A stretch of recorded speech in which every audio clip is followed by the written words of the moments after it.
नमस्कार साथियों, आपका स्वागत है आपके अपने चैनल शिक्षक सपोर्ट में।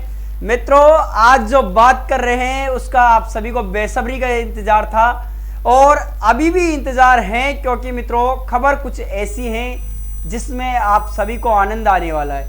मित्रों, आप सभी को मैं पहले ही बता दूं, ये जो जानकारी है वो केंद्रीय कर्मचारियों के लिए है, क्योंकि केंद्र सरकार जल्दी जो मैं बोलने जा रहा हूं उस पर निर्णय लेगी और जब निर्णय लेगी तो आनंद की अनुभूति सभी को होगी। और जैसा मैं आपको हर वीडियो में बोलता हूं कि केक कटेगा तो सब में बटेगा, यानी कि अगर केंद्र 8वां वेतन लाती है तो राजस्थान सरकार के कर्मचारियों को भी फायदे की जो संभावना दिखाई दे रही है वो रहेगी।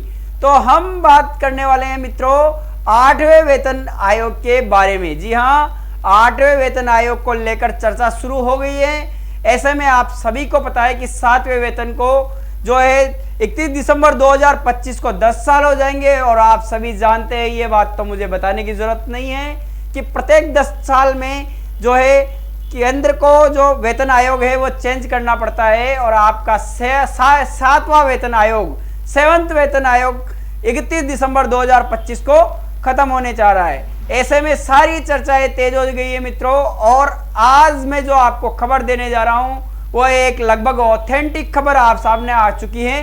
तो आइए आपका ज्यादा समय न देते हुए देख लेते हैं। जी हाँ मित्रों, इधर देखिए, ये खबर जो आपकी है वो पॉपुलर चैनल्स, पॉपुलर साइट से ली गई हुई है। अभी इसका कोई ऑथेंटिक नोटिफिकेशन नहीं आया है। जी हाँ, आपको पहले ही बता दूं, कोई ऑथेंटिक नोटिफिकेशन नहीं आया है। सुनिए क्या खबर है। लिखा गया है कि केंद्र सरकार के लाखों कर्मचारियों की सैलरी एक बार फिर से बढ़ सकती है, क्योंकि अब बारी आ गई नए वेतन के आयोग के गठन की, जिसे लेकर पहले से ही इंतजार चल रहा है। तो इंतजार इंतजार इंतजार कब तक हम करेंगे भला? इंतजार जरूर खत्म होगा। अब मांग जोर पकड़ने लगी है। पिछले यानी 7वें वेतन आयोग के गठन को 10 साल से ज्यादा वक्त बीत चुका है। ऐसे में 8वें वेतन आयोग का गठन जरूरी हो गया है। 8वें वेतन आयोग को लेकर दो चीजों पर खूब चर्चा हो रही है। किन मुद्दों पर चर्चा हो रही है मित्रों?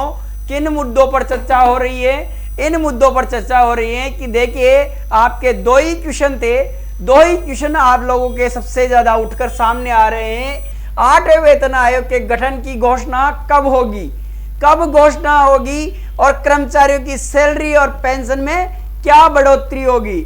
यही दो क्वेश्चन हम सबके सामने निकल कर आ रहे हैं। यही क्वेश्चन आप लोगों के समझ में आएंगे जब मैं आप लोगों को बताऊंगा कितनी बढ़ोतरी होगी, क्या इंक्रीमेंट होंगे, ये सभी इस वीडियो में चर्चा करेंगे। इससे पहले आप सभी से रिक्वेस्ट है कि आपने अभी तक चैनल को सब्सक्राइब नहीं किया है तो चैनल को जरूर सब्सक्राइब करें, वीडियो को जरूर लाइक करें और अधिक से अधिक शेयर करें, क्योंकि खबर होने वाली है मजेदार। आगे देखिए, 8वें वेतन आयोग के गठन की टाइमलाइन के बारे में केंद्र ने अभी तक कोई आधिकारिक प्रतिबद्धता नहीं जताई है। मैंने आप लोगों को पहले ही बता दिया है कि अभी तक कोई ऑफिशियल सूचना नहीं आई है, यानी कोई कमिटमेंट ऑफिशियल सरकार की तरफ से अभी तक नहीं किया गया है। हालांकि कई मीडिया रिपोर्ट में अनुमान जताया जा रहा है कि 8वें वेतन आयोग का गठन जल्दी किया जाएगा। आमतौर पर सरकारें लगभग 10 साल में, ये इंपॉर्टेंट बात जो आप सभी को पता है कि 10 साल में सरकारें वेतन आयोग का गठन करती है। 31 दिसंबर, ये लीजिए, ये आ गई आपकी एक्सपायरी डेट इस वेतन आयोग की। कौन से वाले की? 7वें वेतन आयोग की। तो देखिए, 31 दिसंबर 2025 को 7th पे कमीशन का कार्यकाल समाप्त हो रहा है। कब हो रहा है मित्रों? जो आपकी 31 दिसंबर 2025 यानी कि अगले साल जो आपका ये 7th पे कमीशन का कार्यकाल है वो समाप्त हो रहा है। ऐसे में नए वेतन आयोग के गठन पर जल्द अपडेट आने की संभावना है। और जी हाँ, मैं भी यही चाहता हूं कि आपके 8वें वेतन आयोग गठन जल्दी से जल्दी किया जाए, ताकि खुशियों की एक नई बहार 2025 आप सभी के लिए लेकर आए। आगे देखिए, इसी तरह कई मीडिया रिपोर्ट का नया फिटमेंट फैक्टर लगाने पे, अब ये देखिए फायदे वाली बात तो यहां आ गई मित्रों। फिटमेंट फैक्टर लगाने की उम्मीद भी जताई जा रही है। उसके आधार पर केंद्र सरकार के वेतन पेंशनर की पेंशन में बढ़ोतरी का अनुमान लगाया जा रहा है। जब फिटमेंट फैक्टर बढ़ते हैं, आप सभी को पता है पिछले वेतन आयोग में, 7वें वेतन आयोग में जब फिटमेंट फैक्टर बढ़े थे तो वेतन के और सैलरी पे बढ़ोतरी हुई थी। अब जब फिटमेंट फैक्टर बढ़ेगा तो क्या सैलरी होगी, पहले कितनी बढ़ी थी और अब कितनी बढ़ेगी, उस बारे में भी हम चर्चा करेंगे।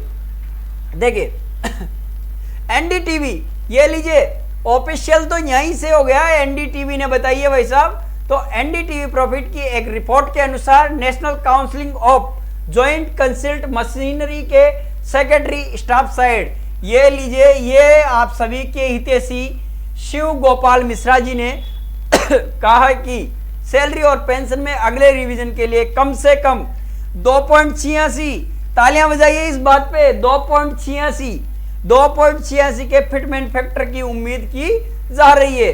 उन्होंने कहा है कि हम कम से कम 2.86 का फिटमेंट फैक्टर रखने पर विचार कर रहे हैं, क्योंकि इस तरह का संशोधन 10 साल में एक बार होता है।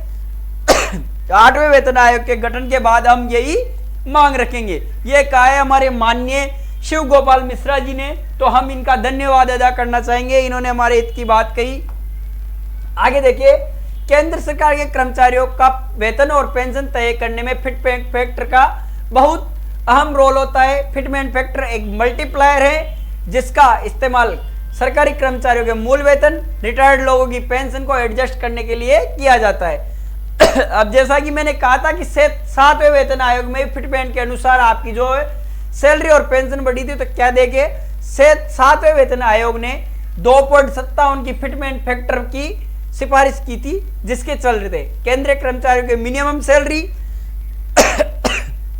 सॉरी दोस्तों, आज तबीयत खराब है, 7,000 से बढ़कर 17,990 हो गई थी, यानी कि 10,990 की बढ़ोतरी आपकी सैलरी में दिखाई दी थी। अब जब 8वां वेतन आ रहा है, अगर 8वें वेतन आयोग की ओर से फिटमेंट फैक्टर 2.86% की वृद्धि होती है, 2.86 पर रखने का सुझाव दिया जाता है, तो कर्मचारियों का जो मिनिमम वेतन है वो 17,990, जो आपका मिनिमम वेतन पहले था 17,990, ये बढ़कर देखिए 51,401 रुपए, 51,451 रुपए हो सकता है। इसी तरह अगर फिटमेंट फैक्टर को 2.86 पर रखा जाता है तो मिनिमम बेसिक पेंशन, हाँ जी पेंशनों के मजा आ गया भाई साहब, इधर देख लो 9,000 से बढ़कर कितनी हो जाएगी, 25,740 रुपए। तो भाई साहब जिंदगी के साथ फिर जिंदगी के बाद ही मजा आ गया, नौकरी के साथ फिर नौकरी के बाद भी। तो ये फिटमेंट फैक्टर बहुत रोल अदा करने वाला है आपका, अगर 2.86 बढ़ता है तो। महंगाई की रफ्तार को देखते हुए पिछली बार की तुलना में फिटमेंट फैक्टर को ज्यादा रखने की लगातार मांग बनी हुई है। अब देखिए जब 2.86 पे ही इतना फायदा मिल रहा है, तो अगर बढ़ जाएगा तो और भी फायदा मिलेगा। ऐसे में बहुत शानदार मौका आपको 8वें वेतन आयोग में देखने को मिलेगा और मजा आ जाएगा 8वें वेतन आयोग में, क्योंकि हर तरह से जो आपकी पॉजिटिव न्यूज निकलकर सामने आएगी। फिटमेंट फैक्टर है, 8वां वेतन आयोग है, और भी कई जो आपको 8वें वेतन आयोग में भत्ते वगैरह मिलेंगे। ऐसे में मजा आ जाएगा मित्रों, और आपका 2025 एक खुशियां लेकर आएगा।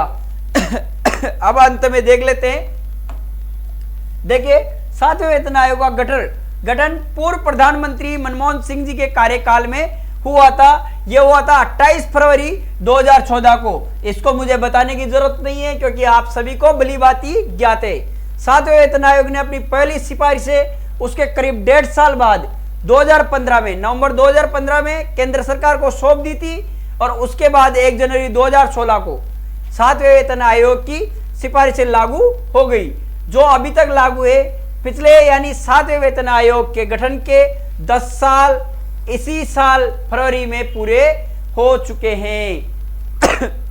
10 साल पूरे हो गए, और 10 साल में जब सिफारिशें जाना चालू हो जाएगी, क्योंकि हर 10 साल में कम से कम वेतन आयोग का तो गठन होता ही है, तो अब तैयारियां हो चुकी है। 10 साल के अंतराल के हिसाब से नए वेतन आयोग यानी 8वें वेतन आयोग की सिफारिशों को लागू करने के लिए सरकार के पास जनवरी 2026 तक का समय है। यानी सरकार को हर हाल में जल्द से जल्द नए वेतन आयोग का गठन करना होगा, ताकि समय से उसकी सिफारिशें आ पाए, और 10 साल की समय सीमा का ध्यान रखते हुए सिफारिशों को जनवरी 2026 से इंप्लीमेंट किया जा सके। तो अब मित्रों मोटी मोटी बात कर लेते हैं क्या बात है और क्या पूरी खबर थी। अब बात कर लेते हैं क्या पूरी खबर थी आपकी। मित्रों आपका 7वां वेतन आयोग के जो उसकी जो समय सीमा है 31 दिसंबर 2025 को पूरी हो जाएगी। फरवरी 2024 में इसके 10 साल पूरे हो चुके हैं। और जैसे ही आप सभी को पता है कि जब लास्ट 7 वेतन आयोग है मनमोहन सिंह जी के कार्यकाल में जो लागू हुआ था, तो अब 10 साल बीतने के बाद भी जब अब इसकी सिफारिशें चालू हो गई है, लोगों में अब इसकी उत्सुकता है कि कब 8वां वेतन आयोग लगाया जाएगा।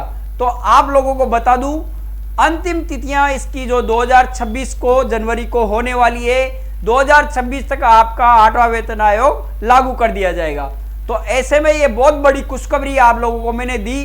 और अब आप लोगों का भी जो मेरे रिक्वेस्ट है आप लोगों से कि आपका भी एक कर्तव्य बनता है आपके इस शिक्षक सपोर्ट चैनल के लिए, क्योंकि ये आप ही का बनाया गया चैनल है, आप ही लोगों के लिए बनाया गया चैनल है। तो आपसे रिक्वेस्ट है कि चैनल को सब्सक्राइब करें, वीडियो को अधिक से अधिक शेयर करें और दबा के लाइक करिए मित्रों, क्योंकि ये खुशखबरी थी और ये खुशखबरी इतनी फैल जानी चाहिए कि लोगों के 2026 तक खुशियां नहीं निकलनी चाहिए घरों से। धन्यवाद दोस्तों, आज के लिए इतना ही काफी। आज के लिए नमस्कार।